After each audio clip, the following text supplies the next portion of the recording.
The symbolism of the hand and fingers.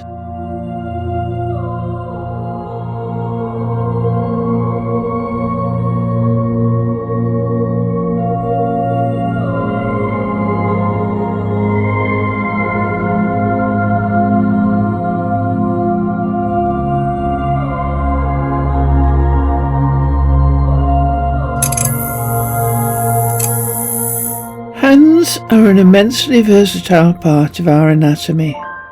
With them we can express love and affection, needing no words.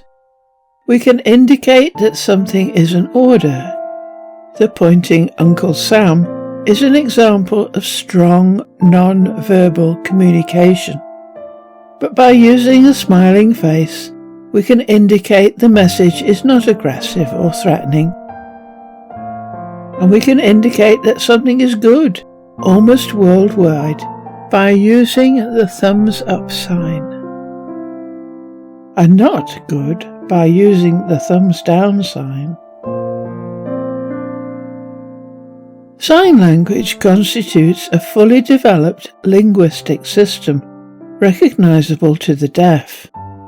But it has been shown that even if deaf children are not taught this system, they still develop a system of their own, rather indicating that we could communicate using signs alone, if we chose to, and be understood worldwide. For example, to cross one's fingers is a hand gesture commonly used to wish for luck, and is so well known it is now even an emoji. But when does a hand gesture mean something spiritual? And when is it just a way for the master painter to show his talent? This is Jean-Auguste Dominique Ingres's Comtesse de Hausonville. Artists were paid a great deal more if they could paint hands, as hands were often the only part of a human, other than their face, to be visible. These hands, for example, are by Leonardo da Vinci, and the drawing is in Windsor Castle.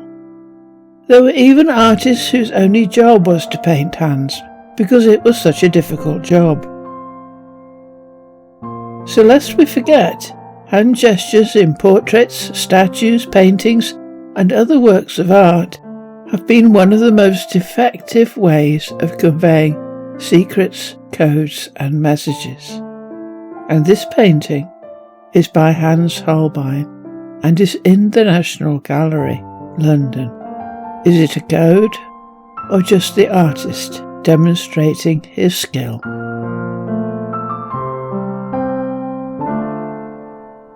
India and the Mudras. Mudra is a Sanskrit term that means gesture or attitude. Mudras were characterized by ancient yogis as energy-flowing postures that were meant to connect the individual's energy flow with the universal or cosmic force. The gestures were often used in conjunction with pranayama, the yogic breathing exercises, and various seating poses. For example, Padmasana, Sukhasana, or Vajrasana.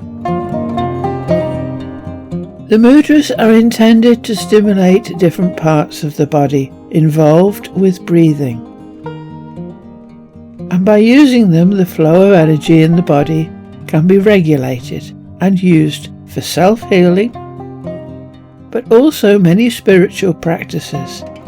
A Kundalini experience can be invoked using mudras and various seating postures. Mudras date back as early as the Vedic era, so their use may be over 3,000 years old.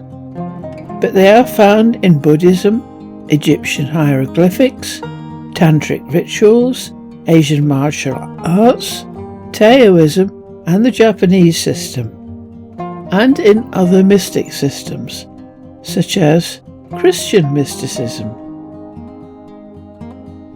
Portraits of wealthy people appeared, even indicating or implying they had been schooled in Eastern methods.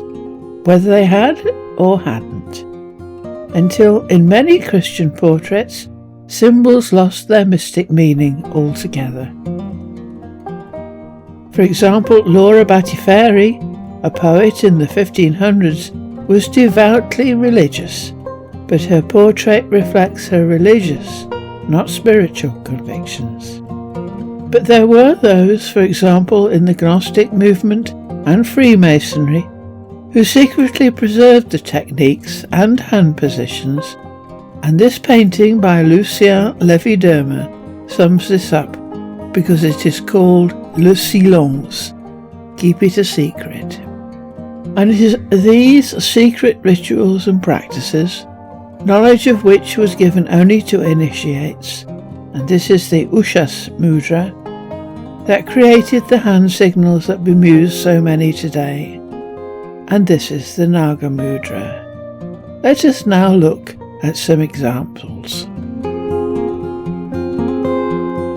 El Greco's El Caballero de la Mano on el Pecho. El Greco's elegant figure has only two distinctions: the pommel of his Spanish sword and the gesture of the hand on his chest, which alludes to the rite of the Fe del Caballero. Fe del Caballero, translated, means knight's faith, a person who makes sacrifices in support of a cause. And Fe del Caballero were schooled in Sufi techniques. Nowhere was this more evident than in Spain. Al-Andalus was the Muslim-ruled area of the Iberian Peninsula. At its greatest geographical extent, it occupied most of the peninsula, as did Sufism. Not only El Greco's knight, but figures such as Christopher Columbus used this hand sign. Eleanor of Toledo, who was from Spain, but ruled as a regent of Florence, used this sign, as did her husband, Cosimo de' Medici, who was Italian, and her children, and this is possibly Maria de' Medici, with her younger brother Antonio, in a posthumous portrait by Agnolo Bronzino. Santiago Rusinol, a Spanish poet and painter, used the same sign, although whether he was an initiate or not is unclear. ILY or Karana Mudra. According to Wikipedia, the ILY hand sign combines the letters I, L and Y from American Sign Language, I love you, and has become almost standard as an informal expression of love. But it is almost the same as the Karana Mudra, a sacred hand gesture or seal used during yoga and meditation practice. The Karana Mudra is said to help to dispel negativity, anxiety, fear and depression, whilst enhancing feelings of happiness and contentment. To perform this mudra, the hand is brought up to the heart, palm facing forward, the ring and middle fingers fold in towards the centre of the palm, held down gently by the tip of the thumb. The index and little fingers point straight upward. So the difference is in the position of the thumb, and it is easy to miss. This is the Ili sign, ILY, Karana, Karana.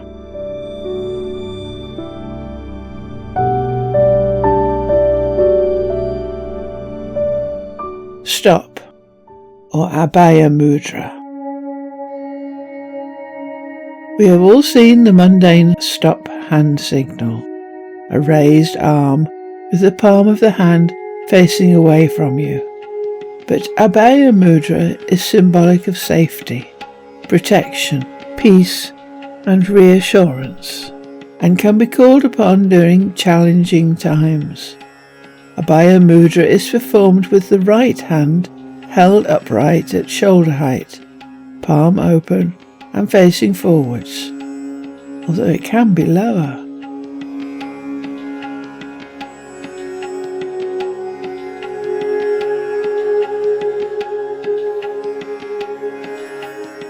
A-OK and Vitaka Mudra.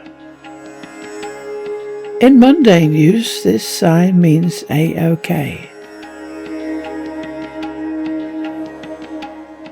It is performed by connecting the thumb and index into a circle and holding the other fingers straight or relaxed away from the palm. In most English-speaking countries, it denotes approval, agreement, and that all is well or okay.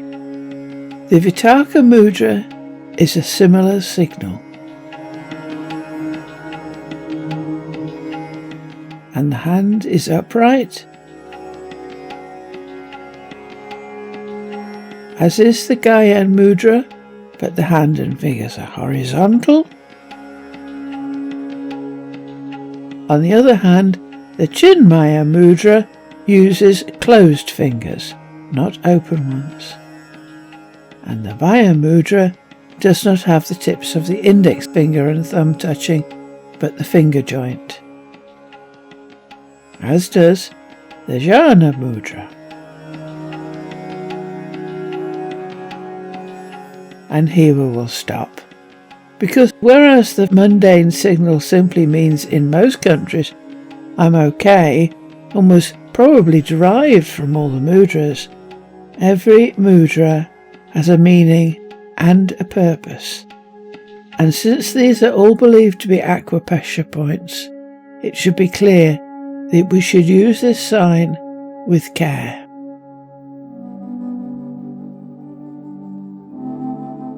Hand across the heart.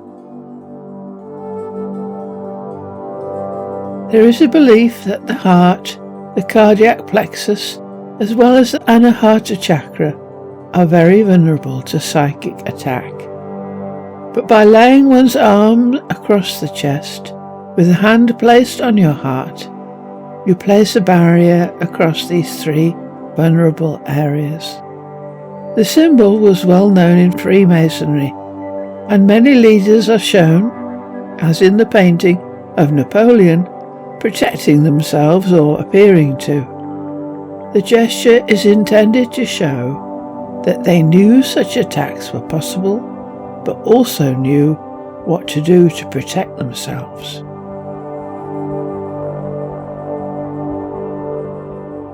The esoteric blessing. This sign is often wrongly taken to be a blessing, but it is that of esotericism. Esotericism is knowledge that's only intended to be revealed to people who have been initiated into a certain group.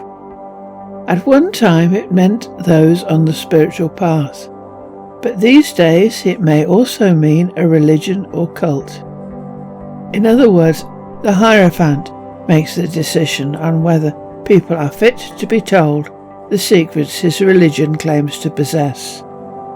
Despite its similarity to Prana Mudra, it is not the same. The thumb here touches the little and ring fingers. Prana Mudra activates the Muladhara or root chakra, the point from which the three main energy channels of the body emerge, the Ida, Pingala and Sushumna nadis. And since stimulation of these nadis encourages a free flow of prana throughout the body, Prana Mudra is believed to be a powerful gesture.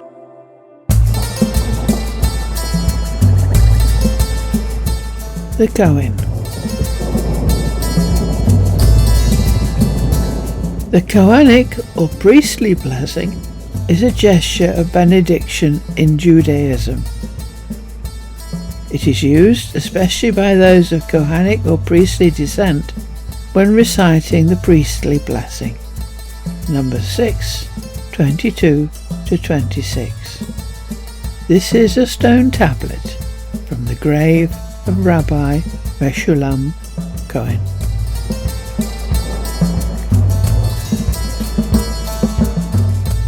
Pointing a finger and Sushi Mudra. The pointed finger is a symbol used in alchemy and many classic paintings, as well as being used on old gravestones. And it is a mudra, the Sushi Mudra. A hand with the index finger pointing upwards symbolises a hope of heaven, the person reaching out to the spiritual world. And this is Leonardo da Vinci's John the Baptist. And the veiled symbolism of Fernand Knopf's incense. But in possibly the most famous painting of all, that of Michelangelo in the Sistine Chapel, Adam symbolically reaches out to God in heaven.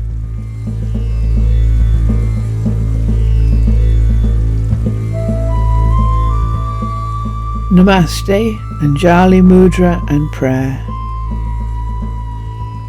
The hand sign we in the West use as a symbol of prayer, this is Albrecht Dürer's Praying Hands, 1508, was possibly derived from the Vedic sign known as Namaste, a salutation to divinity.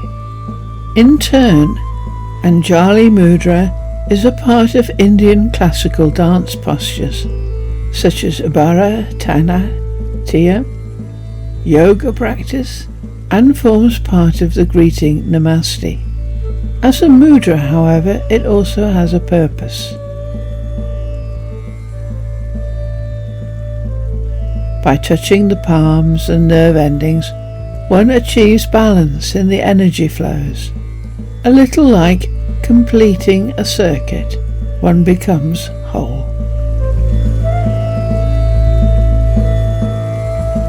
Summary.